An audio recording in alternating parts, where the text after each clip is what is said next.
Hi everyone, it's Marissa with BumblebeeApothecary.com. Welcome back to my channel.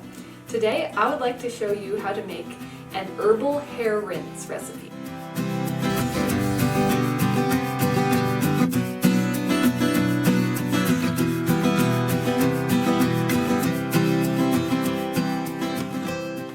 So this herbal hair rinse recipe is really great for smoothing and conditioning and just nourishing your hair with really natural ingredients. It's perfect if you use something like shampoo bars where you need to reset the pH of your hair. And it also combines the really great benefits of apple cider vinegar for hair, which is really amazing for scalp health. It helps eliminate dandruff. It's also really nice for boosting the shine in your hair and keeping it really nice and smooth. And then we're going to actually be infusing that wonderful raw apple cider vinegar with a variety of different herbs that are really great for hair as well. So I'm going to talk some more about the benefits of this rinse and what exactly the different herbs do a little bit later in the video. But for now, let's just jump in and get started and put this together. So this rinse is really simple and easy to make. All I'm going to be doing is putting my herbs into a quart mason jar.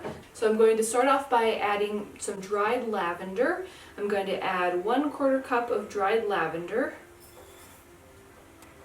And then I'm also going to be adding 1/4 cup of dried nettle.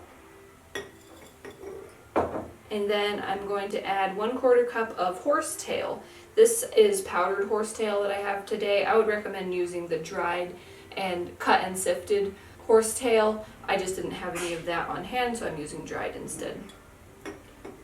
It'll still work fine if you use the powdered herbs, but it'll strain a lot nicer if you use the cut and sifted version.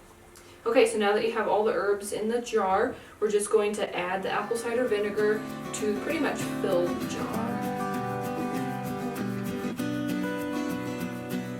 And then we're just going to cover that with a lid and then shake the jar so that all of the herbs are well combined into the vinegar. And then you're just going to let this sit for 2 to 4 weeks to let those herbs infuse into the vinegar. Once it has set for the right amount of time, we're just going to strain it. So I have another glass jar here, and we're going to just strain that into a clean jar.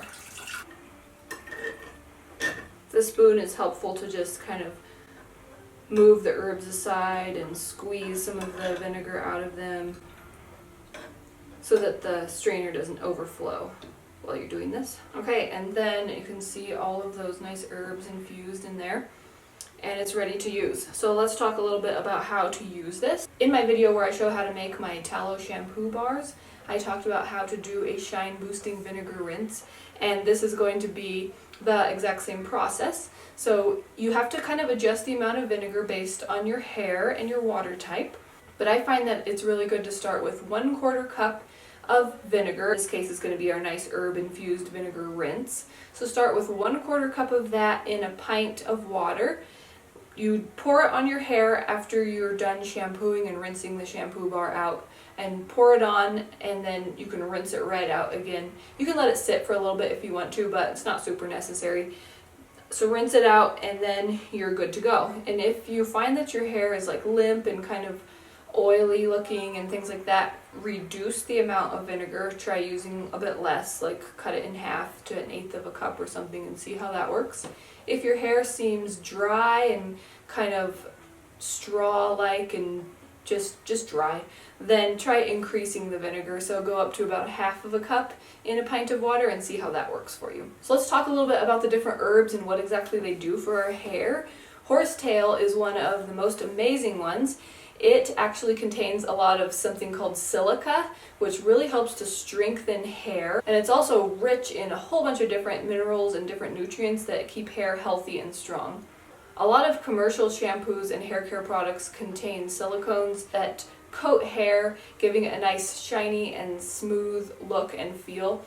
But silicones are not something natural, and they actually coat hair, which prevents it from absorbing real moisture, so that's not really something that we want to do. It's not good for the health of our hair long term. So it's better to just nourish it with all of these nutrients from natural herbs and make it stronger, and then also let it be truly moisturized rather than just coated with something that makes it look that way. Horsetail is also a little bit astringent, which is helpful if your hair tends to be a little bit oily. Lavender is really nice because it calms inflammation, so it's great for your scalp, and it also encourages hair growth. And then nettle is full of so many different vitamins and minerals, and all of those nutrients are really, really great for hair growth. They're really good for your scalp, for stimulating strong, healthy hair growth, and for keeping the strands of hair healthy also. And then, like I said a little bit before, the apple cider vinegar, especially when it's the raw organic kind, is full of all kinds of great properties that are good for hair and for scalp. It helps eliminate dandruff, and it helps smooth and keep your hair nice and shiny and conditions it. So it's great all around. So I'll have a link below to my tallow shampoo bar recipe if you'd like to look at that, and it's a great thing to use in combination with this herbal hair rinse. I'll also have a link below to my blog post where I will have the full written recipe, some more information on the ingredients and how to use it, and a printable recipe card if you're interested in grabbing that. I'm also going to have some links in the description box below of the different herbs that I used and good places to get those so that you can get them and make this yourself. And then last of all, I mentioned this a couple videos back, but I have a brand new free ebook that is a DIY personal care recipes ebook, so I'll put a link below where you can grab that. It has a few different common personal care items, recipes for how you can make those yourself, so there will be a link below to that. Okay, if you like this video and found it interesting or helpful, give it a thumbs up so that more people can find it. Share it with anybody else who you think might find it interesting. If you're new to my channel, hit that subscribe button. I make new videos every week on traditional health wisdom and living a sustainable DIY lifestyle. Thanks so much for watching. See you next time. Bye.